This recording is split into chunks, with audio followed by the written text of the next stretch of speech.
I'm standing with Doron Spielman, who's the Senior Director of the City of David. City of David is directly to the south of the Old City of Jerusalem. It's an archaeological wonderland where the Jewish roots of the presence of the Jewish people in the land of Israel is being uncovered all the time. Doron, thank you so much for spending time with us today. Where are we right now? We're in a restricted zone. We went over some funny rocks over here. Where are we? What are we doing here? Yishai, if there is a center of the world, and within the center of the world there's Jerusalem, you are very close to the founding of actual Jerusalem. We are standing on stones with walls around us on bedrock, which used to be underneath my office. Meaning this, 5 years ago, I worked about 25 feet over our heads in a little wooden office. This was solid ground. Until one day, about 5 years ago, Dr. Eilat Mazar, who works with the Israel Antiquities Authority, she came into my office and she said, Doron, I want to show you a picture. She took out a picture and laid it on my table. It was this picture of this pillar head. She said, Doron, do you know what this is? I said, Eilat, everyone in Israel knows what this is. It's on the 5 shekel coin. I brought a 5 shekel to show you. See? 1 to 1, baby, 1 to 1. All right, 5 shekel coin. I see that. Okay. So what is it, a 5 shekel coin? Why did this make the 5 shekel coin? Everywhere in Israel you go, where there's a palace from one of our kings, David, Solomon, and afterwards, we have found these pillar heads, meaning these adorned the top of beautiful pillars. She lays this picture on my desk and says, Doron, in the Jordanian phase, when the Jordanians occupied Jerusalem, this was found in the city of David. I said, a lot everybody knows this. What's the story? She said, listen, I drew a line from where this was found, showing how it must have rolled down the hill, and the place it originated from is underneath your office. Now, Yishai, when she said that to me, I was 25 feet over our heads, and I remember tapping the floor with my foot, saying, there's no way King David's palace is beneath my feet. She said that King David's palace was here. And that launched an excavation which uncovered perhaps the most important archaeology ever connecting our people to Israel. King David's palace, those are big words. Those are 3 big words. And when you say King David's palace and the fact that you're finding it here, that just says the Jewish history is real, that it happened here, and that there was such a person, there is such a hero, there's such a leader. And that's something that we're going to explore today. You're going to show us around a little bit about the city of David. You're going to show us the beauties of this site, and you're going to also show us how this has become such a mainstream concept in the story of modern-day Israel. Well, I'll tell you, when Eilat came here and we dug down, she found all around me these walls, massive dress stones which were cut with tools. Underneath these stone walls, she pulls out pieces of pottery which date to the Jebusites. And if you look at who King David captures Jerusalem from, he captures it from the Jebusites. If you pull out pottery from within these walls, she says that the pottery relates to King David. This is today perhaps the largest archaeological debate in Israel. Is the pottery within these walls connected to David or somebody after? I remember the entire academic world was fighting, it is David, it's not David. One day, I said to Eilat, listen, with all this screaming, is there anything that nobody's screaming about? Is there anything we can agree on? She said, listen, I'll call you if there is. On a Thursday afternoon, maybe 4 years ago, she calls me, said, Doron, our workers were sifting, and they pulled out of the ground a bula, which is an ancient clay stamp. We used to use clay, not wax at the time. We would stamp it with our rings, and it would seal a document. I said, Eilat, is there a name on the stamp? She said, I don't know, I have to melt it down. She calls me 5 minutes before Shabbat. You know what it's like 5 minutes before Shabbat. Everybody's running around like crazy. I said, Eilat, what's the name? She said, Doron, go get Sefer Yirmiyahu. So I opened up Sefer Yirmiyahu. She said, turn to chapter 37 and chapter 38. Do you know what the story's about? And the story, if Jerusalem begins with David, it goes father, son, until it ends with Tzidkiyahu. In the moments before Jerusalem falls to the Babylonians in 586, Tzidkiyahu sends a messenger to Jeremiah the prophet to ask for a bracha. Jeremiah sends him back a message saying, this is it, the city is over. Hashem has left you, give up now. The messenger then turns to the king and says, listen, all your soldiers heard the prophet Jeremiah, and they're all getting out of Dodge. They're booking out of town. You have to kill this prophet now, or you're going to have no soldiers left. So the king sends the messenger to kill the prophet. He throws him into a pit. Jeremiah is eventually saved. That messenger's name in the book of Jeremiah is Yehuchal, the son of Shlomiah. The name that Eilat found was Yehuchal, the son of Shlomiah. She found the actual seal of the minister in the court that tries to kill the prophet Jeremiah, written clearly in the Torah, in the Bible. Wow. Wow. And so Jeremiah saw the destruction of Jerusalem, but he also was given the prophecy that the houses and the fields and the people will return, and that the Jewish people will return to the land of Israel. And I guess that's part of the story, finding the ancient connection to Israel, but also knowing that we are back and that it's all happening right now. So, Doron, you found the Bula of Yehuchal ben Shlomiah ben Shvi. It is pretty much incontrovertible. That is the name that you found, that is found in the book of Jeremiah. That is the Bula that you found here in the city of David.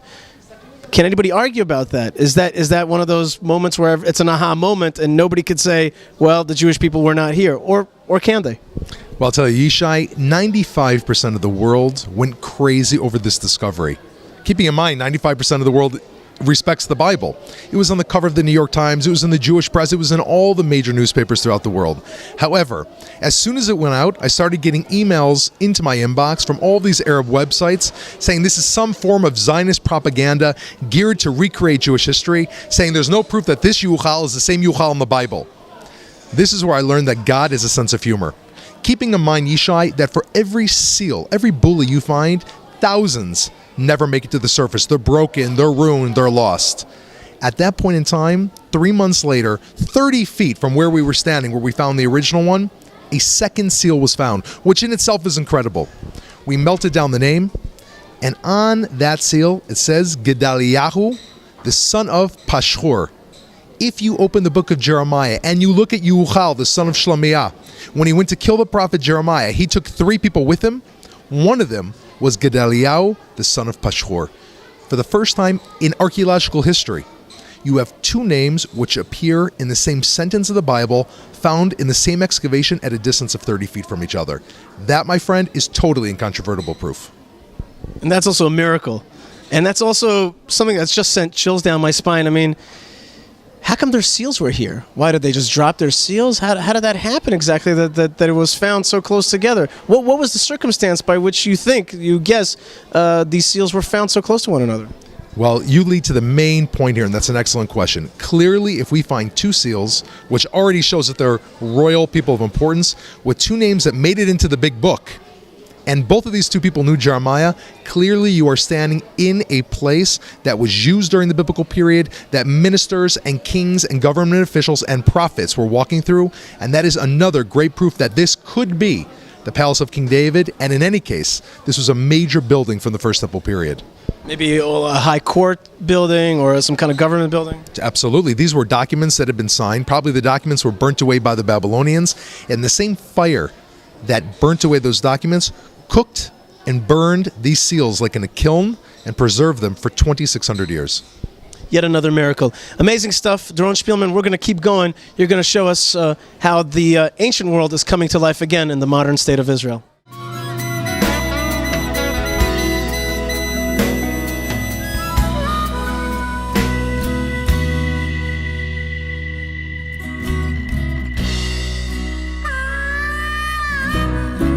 I'm here with Doron Spielman, Senior Director of the City of David.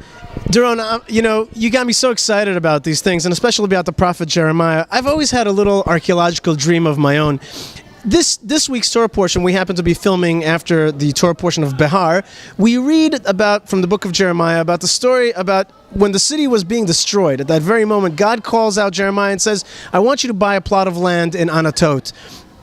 And it's a kind of sign that though the city is being destroyed, it shall live on. The Jewish people shall return. It will be destroyed now, but there will be a second coming, if you will, okay? We will return.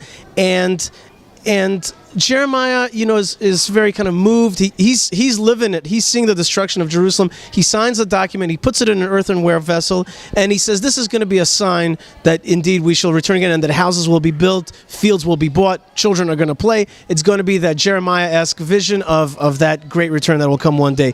Is there a chance to find that very document? Because if we find that document, won't that be the greatest sign that we are actually in this return of the Jewish people to the land of Israel? And I understood that document was signed outside of the city of Jerusalem in Anatot, but maybe I was wrong about that. I'll tell you, Yishai, if we're going to find that document, it's going to be within the Dalet Amot, within the few meters that we're digging right now.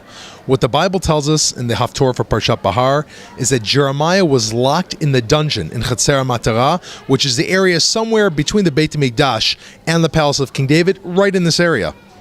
As a matter of fact, right next to me is a hole which goes into an underground cistern. This could be the cistern that Jeremiah was thrown into. Who knows? It could be. It could be this one. It could be a few meters away.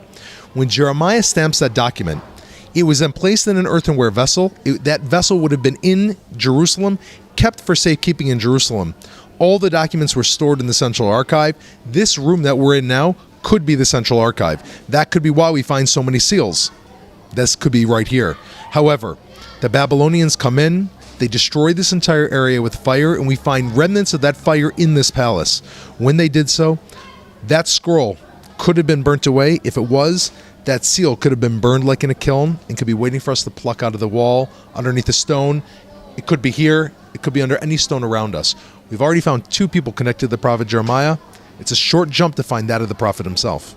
That would be something else. You know what? I'm not an archaeologist, but I'm willing to bet that we're still going to even find that document, because that document is a promise. That document is a promise that we will return, and the city of David is making that happen today. So let's keep going, Doron. Let's see what else you're going to show us in this wonderland. ירושלים הרים סביב לה, סביב לה, והשם סביב לעמו, מעתה ועד עולם.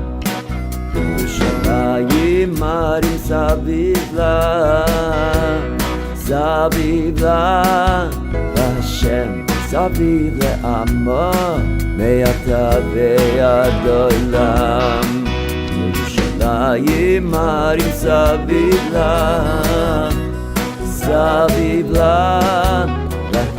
Doron, we're right outside the old city walls. You could just see the old city walls of Jerusalem. We're right to the south of them, and that just shows you how the proximity of the city of David to the old city of Jerusalem. That's the Temple Mount. That's the center of Jewish worship right up there, and we're going to learn a little bit about the connection between these two places. But what's funny is that right behind me, I remember this used to be a nice parking lot. It's no longer a parking lot. You guys seem to undermine all of your structures at some point.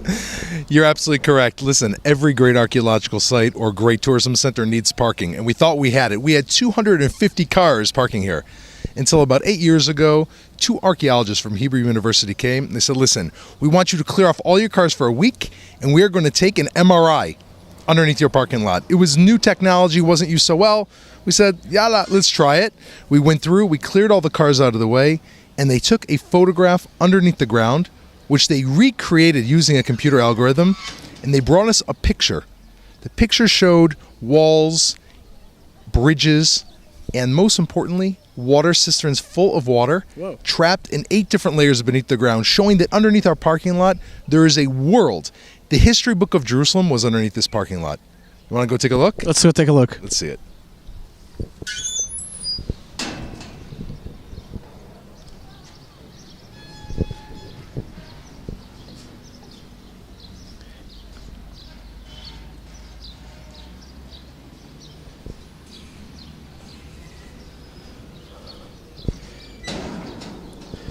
Holy moly. Listen, man, last time you were here, you parked right here. Underneath your house, look what we found. This, you're looking at an entire Roman villa, the largest Roman villa. Of course, the Romans exiled our people and sent us to the 4 corners of the earth. Afterwards, they built a villa here. And when we peel off this villa, which we've done in many sections, you find directly underneath it a massive Jewish home. Most likely that home belonged to Queen Helena, a non-Jewish queen who converts to Judaism, and she lives here until her death in the year 40 CE. And beneath her home, we have another 35 feet to go, which we've already begun to unearth the First Temple period. The mysteries, my friend, come back here in a few months.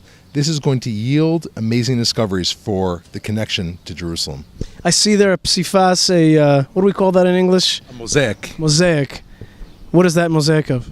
It's interesting. You know, on Passover, we lean to the side because the Romans leaned to the side. That most likely was an area where they were reclining around that central mosaic, eating their food, dipping with one hand. And we, of course, in our Passover Seder, are mimicking them with the same sense of freedom. That was the dining room, followed by a number of guest rooms for the same structure. just over here to the west.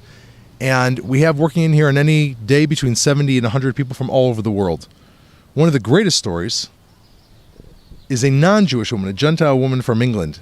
She worked for BMW in England, and she took a month-long break to come here and volunteer. Somehow her email came across my desk, and I forwarded it on. Next thing I know, a month later, 2 days before she finished her job, she lifts up a stone in this excavation, and she finds 264 gold bullion mint coins, the most valuable treasure ever unearthed in Israel from a monetary perspective. By the time I got to the site, she was already being interviewed by the English press. Where are those gold coins now? They're now in the basement of the Israel Museum, and one day we hope that they're going to come back to the site, along with many of the other discoveries. Wow. Okay, let's keep looking at what's going on here.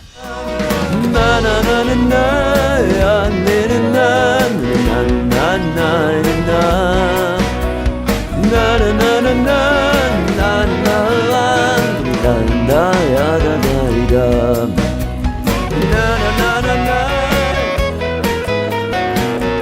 Doron, we've learned about the First Temple period, and it was basically finished off with Jeremiah. 586 BC, Babylonians come in, destroy it. 70 years later, some people disagree with that, but the Jews come back and start rebuilding the temple.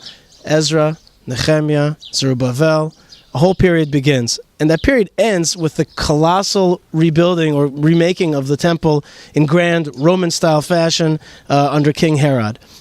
It was one of the most brilliant structures of the ancient world, and people came from all over the world to see it. But what about the typical Jew who came in from, I don't know, like Modi'in, for example? I gave an example. Modi'in is where the Maccabees are from. They're coming up to the temple, and they want to get up to the Temple Mount. But you can't just go up to the Temple Mount. You got to prepare. You got to be ritually pure. You got to be ready. Give me a little bit of a feeling of what it was like to go up to the Temple Mount in ancient days. Well, you know, the best comparison I can give, Yishai, is actually of the Hajj. Today, you ask anyone around the world, what is the greatest pilgrimage in the world? Everyone says the Hajj. But we know Hajj comes from the Hebrew word Chag. Chag Pesach, the holiday of Passover. Chag Shavuot and Chag Sukkot. The Jewish idea of a holiday wasn't just sitting and eating gefilte fish. It meant meeting with your family at the footsteps of Jerusalem, purifying yourself and washing away the dirt of the day, and ascending up to communicate with God. And that experience happened at the bottom of the city of David. Now, one of the greatest problems with what I'm saying is that even Josephus himself, the historian, says that he saw hundreds and thousands of Jewish people on the Temple Mount. Hundreds and thousands. Now, archaeologists asked for years. It's impossible for one reason. There were enough Jews, but there weren't enough mikvahs. Could you imagine hundreds of thousands of people going in and out of the jacuzzi at the local Jewish center? It's just an impossible dream. It just can't happen. Look how much time it takes. Until 2004. I remember I got a call at my office that there was a sewage leak in the city of David. The city was in the middle of repairing the sewage leak when they unearthed a massive set of stairs. We began immediately sent crews. They dug the stairs. You're talking about a pool with stairs leading into it on all four sides, much larger than an Olympic-sized pool, down at the bottom of the city of David.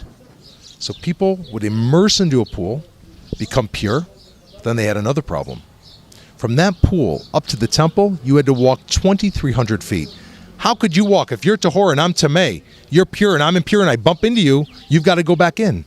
So remember the archaeologists at the time, Ronnie Reich and Eli Shukran, they said, if this is in fact a mikvah, we will find a road which leads from this pool to the temple. That, my friend, was prophecy, and that road was found. And that's what we're about to see. So the road is going to lead from down here all the way up there. That's right. All right. That road leads all the way up. We have pictures of it as the stones, the stairs carry up. We're in the middle of excavating the road. We've excavated about 350 feet of it. What we found, which is quite amazing, is beneath the road, there is a water tunnel, large enough for a person to stand in, and that area you can clean out very quickly. That is the section today that is going to take us all the way up from now to the floor stones of the Temple Mount, while over our heads we'll touch the stones of the road. So we're going to go underneath the road. Underneath the road of where our fathers and mothers 2,000 years ago walked up to worship years before Jesus, 600 years before Muhammad. Let's go. Doron, for the claustrophobics, this is starting to get a little tight here. We're standing on a north-south axis, and the walls are getting kind of squishy. Why are they squishy? What's to the south? What's to the north? First of all, Yishai, over your head is the Herodian Road. I'm going to show you the floor stones of the road in a few minutes. We are in the water channel, which is just about the width of a person, stood about 2 meters high, where the water would run down from the upper city all the way underneath the city of David to irrigate the fields at the bottom. Herod did not leave out a single detail. Now, there's no question when Herod built this, he also had something else in mind, which was that if the city should ever go to war again, this would be the underground matrix by which our fighters would go underneath the ground and battle their enemies, which in fact happened. Just to the north of us, we're going to walk to this day north towards the direction of the Beit HaMikdash till we get to the floor stones of the Kotel, and to the south, you would hit the Shiloach pool. We're standing in the middle of that crossroads. Awesome. Okay, underneath the ground, in a channel. All right, let's do it. I understand that we're here in this water channel. That's right. There it is. Take a look. There it is. There's the water channel. And the road is right above us. That's where all the people are going up to the Temple Mount. Their feet were right here. This is the road. Our forefathers and foremothers and their children were walking on their pilgrimage to the Beit HaMikdash right here 2,000 years ago. ירושלים הרים סביב לה, סביב לה, השם סביב לעמו, מעתה ועד עולם. ירושלים הרים סביב לה, סביב לה, השם סביב. Okay, we're here in the tunnels, and it's still getting a little bit tighter. Doron, how are you feeling here? Very close to you, Yishai. What is this thing? What is this? This metal pipe is used today to transport our bags from the people excavating in the north. The bags slide down this pipe about 350 feet until they hit the drop-off point where they're collected and sifted. This is a transportation shaft which one of our workers came up with and saved us about 1 million shekels a year just by putting this in. Wow. Okay, this was a place of breakthrough for you, is that right? That's correct. What was the breakthrough? In this area, last January, meaning 15 months ago January 2011, our teams have been digging for months, swinging their axe day after day for years. We thought we had another 2 years of work before we would make it to the Western Wall. One night in January, one of the workers swung his axe, and right here, it opened on this top layer. From here, about to the bar, it was open. We crawled on our stomachs all the way through here, all the way north in one day. There were 5 of us that came through here and a cameraman. The most uncomfortable situation was when the cameraman was behind us and we had to put him in front of us. We had to each lay down on our backs and to climb over us. And this was the area where in one day we climbed north to the floor stones of the Kotel that I'm going to show you. Wow. So this tunnel was kind of left, there was an air pocket or a space that did not get filled up over time. That's it. And you were able to get through it. Okay, it's still not so huge around here.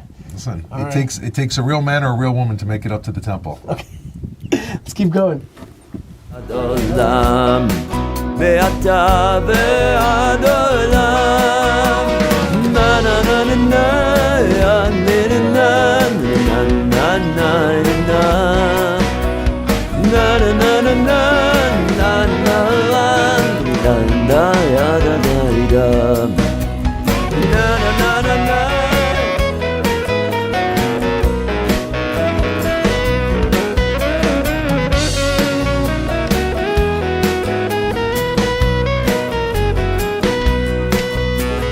Na na na na na ya na na na na ve'ata ve'ad olam.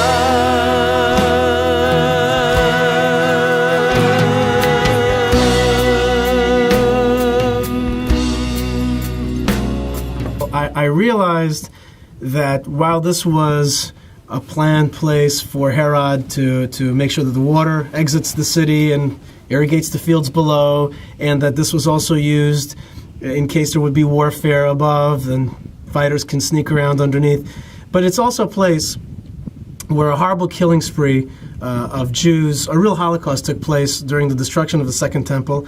Jews knew about this this passageway, went down here. The Romans knew about it also, and they chased the Jews down here, and they made a spree of killing them, really.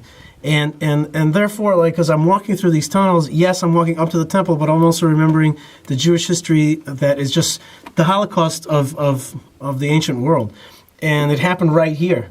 And you could hear, if you pay attention, the screaming of the Jews who only wanted liberation, only wanted freedom, only wanted to worship in the way that was prescribed to them, just fleeing for their very lives and being taken out here. What can you tell me about that? I'll tell you, it was a shock when we crawled through here and we found completely whole pottery vessels with food still caked on the inside of them. Dozens of pottery vessels, forks, knives, dice. It looked like somebody had a picnic in this tunnel. And we left bewildered. We said, why would we find in a water tunnel this much intact stuff? Until you open the book of Josephus, and in Jewish wars, Josephus is chronicling the destruction. This tunnel, we have to understand, was the exit point from the old city, the city of Jerusalem, to Masada. After the first people fled to Masada successfully, the last 2,000 Jews in Jerusalem go underneath these stones with men, women, and children. They try to flee towards Masada. And Josephus writes the Romans heard they were here, they blocked them in, they tore open the ground, and they killed them, and they sold the rest into slavery. The last breath of Jewish life in Jerusalem was here. And about 1 million Jews were killed, and about 100,000 altogether were sold into slavery. So that's a lot of folks in the ancient world, and that happened right here. Okay, we've been underneath this road now for a long time, and it was kind of flat top right overhead. Suddenly we came to a clearing, should we call it, and there's a rounded, arched way right above us, and suddenly a very sharp right turn away from a kind of straight road that we were before. Suddenly it's kind of like an S-turn going on here. What's the significance? What's going on? So you've been walking now for 2,300 feet, Ishai, and this is the first turn in the entire path. When we crawled, and we all of a sudden saw the arched roof over our heads, we understood that we had entered some type of area of prominence. We weren't exactly sure why. And then the tunnel curves, and as we followed it, one of the guys with us said, I bet if it didn't turn, it would continue going straight underneath the area of the western wall of the Temple Mount. That's why Herod built it as it turns around to prevent that from happening. And in fact, we are at the southwestern corner of the Temple Mount right now. We're walking around the southwestern corner, heading north towards the western wall. Mm-hmm. Okay. Once you're in the area of the Temple Mount, everything changes. The walls are wider. The roof is arched and bigger. This was an area that was used on a much greater level because this is where all the holy worshiping was taking place. But this was still the water channel? Still the water channel. Okay. But people would have been down here more. For whatever reason, we found many caves here, areas for people to work. Apparently, this area was much more accessible than the rest. Okay. Take a look.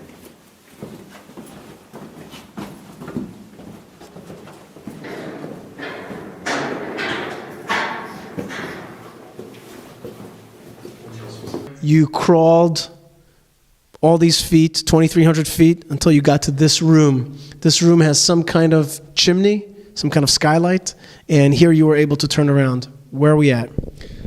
It's hard for me to describe to you what it's like slithering on your stomach for 2.5 hours with 4 other people, having no idea where you're going to go or what you're going to find until we reached this room. We fell into this room, and one of the guys with us said, wow, there's light coming in from up above. It was Eli Shukran from the Israel Antiquities Authority. We were accompanying him. We said, where are we? He said, we must be somewhere in the old city.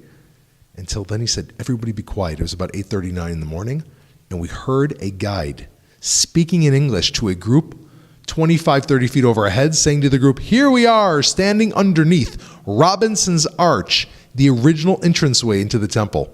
And we realized that we are deep underneath the ground, underneath Robinson's Arch.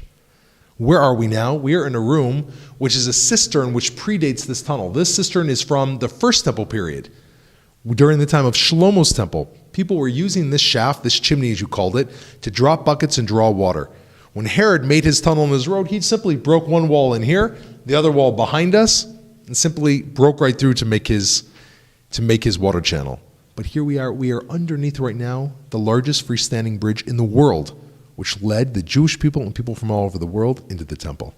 So the western wall is right here? Yeah, just beyond us. Wow. You're going to go underneath it right now.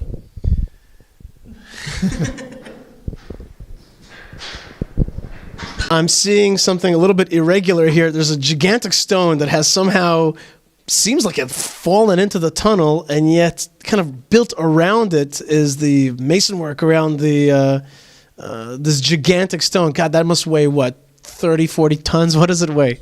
5 tons, but but it's still a lot. It's about five cars, just one of these stones. In fact, we understand that this stone fell during the construction of the temple. This must have fallen. The work crews dropped a stone. It got wedged here in the tunnel, and they simply built over it and around it. Now, when we came through here, Yishai, you have to understand, Eli Shukran, the archaeologist, said, wait a second, I've seen that stone before. I said, where? He said, Charles Warren, who was sent here by Queen Victoria in the 1860s to look for treasure. There's a drawing that they made of him at the time underneath this stone. We crawled out. We went online. We found the actual picture, the drawing of Charles Warren, the great archaeologist of ancient Israel, standing underneath this stone. This picture is 1867. There's Charles Warren underneath the stone. And here we are, continuing the journey looking for treasure. So he was lost? This. Sure, we had the picture, but we didn't know where Charles Warren ever was. He climbed out, left. The Muslims covered up all the holes, and nobody ever came down here again. Wow. So knowledge is oftentimes lost and refound again, and that's the story of archaeology. Hopefully this time we won't lose it again, right? That's the hope. It's here to stay. Doron, when people show up at the Western Wall, they're always amazed at the spiritual site, and people from all over the world are showing up. They're also very surprised when I tell them that what they're seeing is actually just a small part of the Western Wall. The Western Wall is much larger. What I'm always excited to tell them is that right beneath what they're looking at, the Kotel, if they're facing the Western Wall, they look to the right, they'll see the southern excavations, and they'll also see the continuation of the Western Wall, which was actually a shopping plaza, which proves that it was Jewish. So therefore, people get very excited. They see it was real life, storefronts and all the stuff. And I explained to them that the Western Wall actually goes far through the Old City, all the way through the Arab quarter, the Muslim quarter.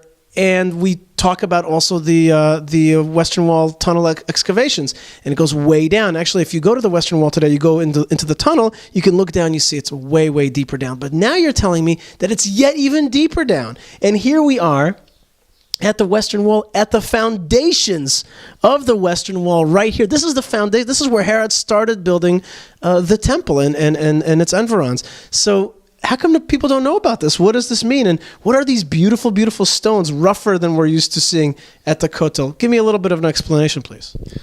As you mentioned, Yishai, this was the largest structure on Earth, at least in the eastern half of the Earth, if not in the entire planet, at the time that was being used by people. Herod's temple was 12 square football fields in size.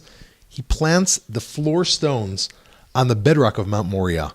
Here we are, dozens of feet beneath where worshipers are praying, in a quiet underground plaza, which has been covered for 2,000 years.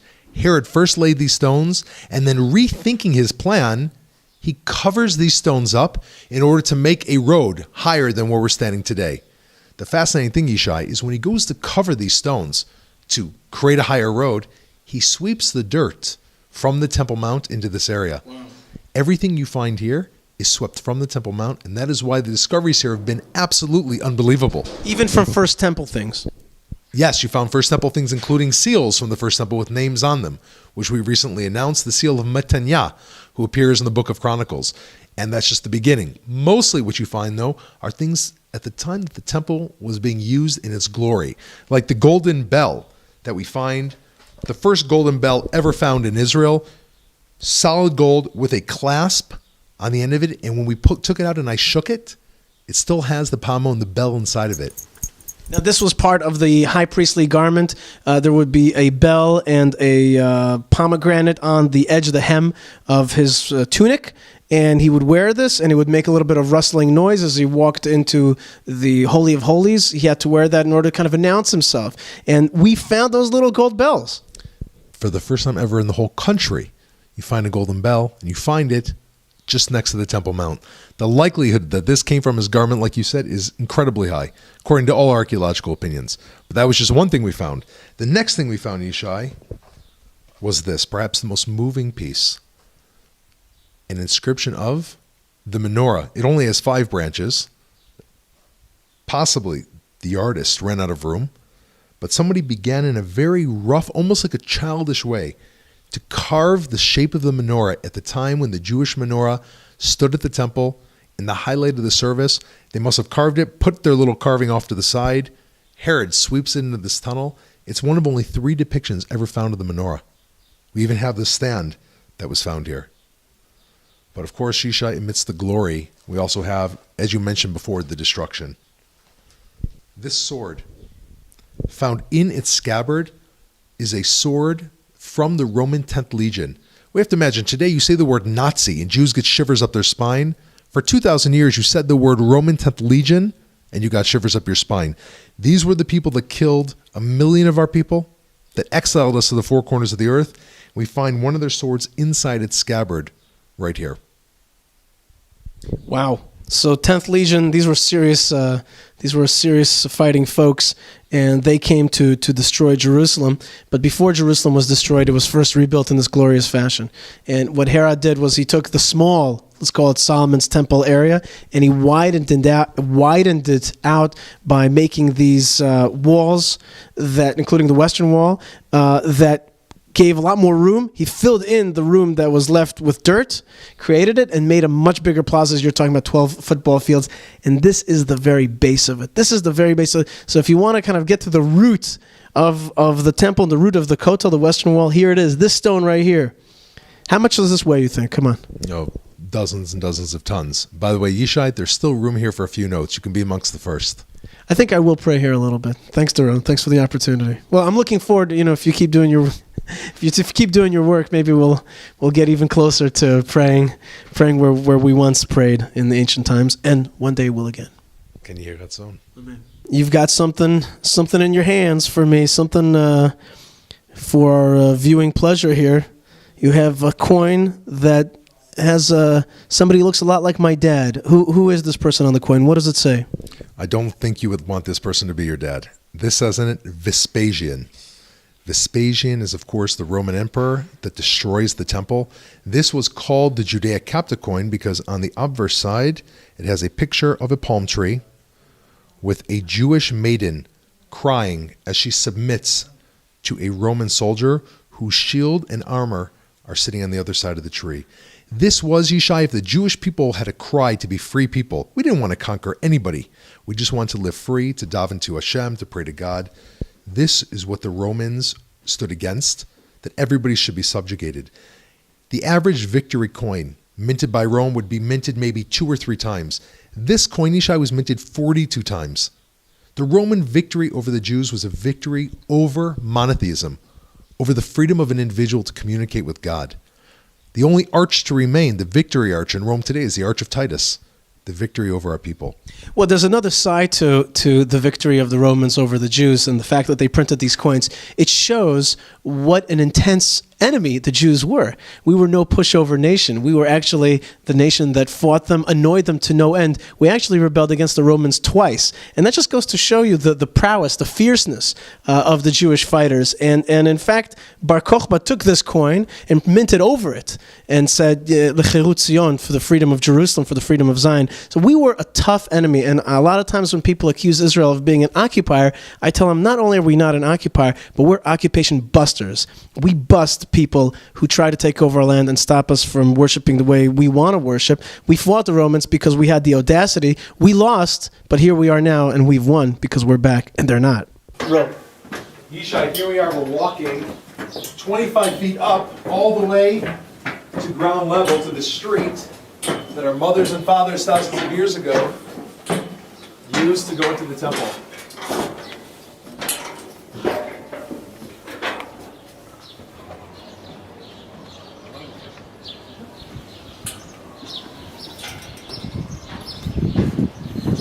Daylight. Wow. Woo! Oh my gosh. Oh my God. Oh my gosh, this was the most exciting staircase I've ever climbed in my life. We're at the continuation of the Western Wall. It is breathtaking. I can't believe it. I just came out from underground. I just walked the way of my forefathers. Doron Spielman, you're the senior director of the City of David. Right behind us, we climbed out of a tunnel that connected the City of David to the Western Wall. And behind us here is a mound of stones, beautiful, huge, many-ton stones. They were thrown down by the Romans as they were destroying the Second Temple. But they did not stop at the physical destruction of the Second Temple. The next step was Hadrian's brilliant effort to undermine Jewish history by changing the name of Jerusalem to Aeola Capitolina and the name of Israel to Syria Palestina. He basically renamed Israel Palestine. And one of the main fights that we have today is not only the physical fight of the right for the Jewish people to live in the land of Israel. We're constantly being terrorized and warred against. There's also a media or information war where the very history of the Jewish people is being challenged over and over again. Ahmadinejad, his main claim is, we're not from here. You're not from the Middle East. You're a European problem. You weren't from here. You're not from this whole region. He undercuts Abraham's Middle Eastern nature, the fact that he was first from Iraq and then to Turkey and then to the Holy Land, then to Egypt, then back to the Holy Land. He undercuts Persian history, which shows that Judaism was there 1,500 years before Islam.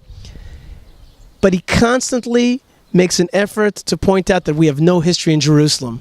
The great historian Arafat also uncovered a lot of these truths that we actually never ever lived here.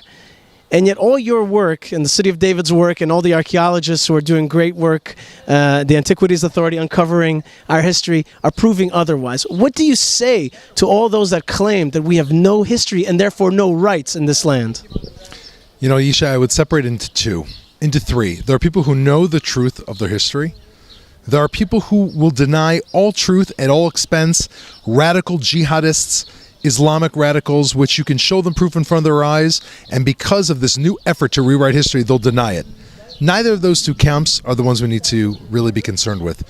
What we need to be concerned with, Yishai, is the average man and woman throughout the world who wants truth, who wants to know what happened here. And to those people, the City of David firmly explains that our people suffered this destruction 2,000 years ago. We lived here with two incredible dynasties beforehand, and the dream of that dynasty and the feeling of that dynasty never ever left our souls until we came back to this land.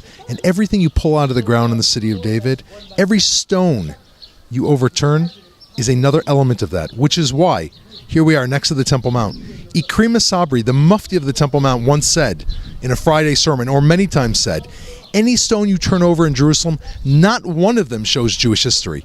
He has to say this, Yishai, because every little child that kicks a bit of sand here uncovers 3,000 years of our people's history here.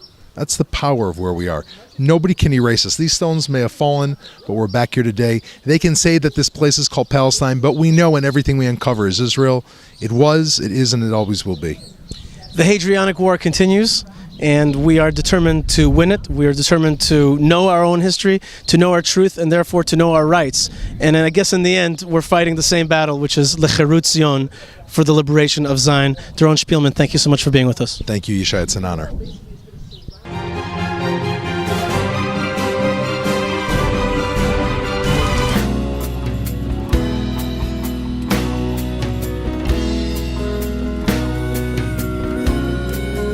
Shalom, Shalem, Yire, Yevus, Gilad, Lebanon, Zion, Talpiot.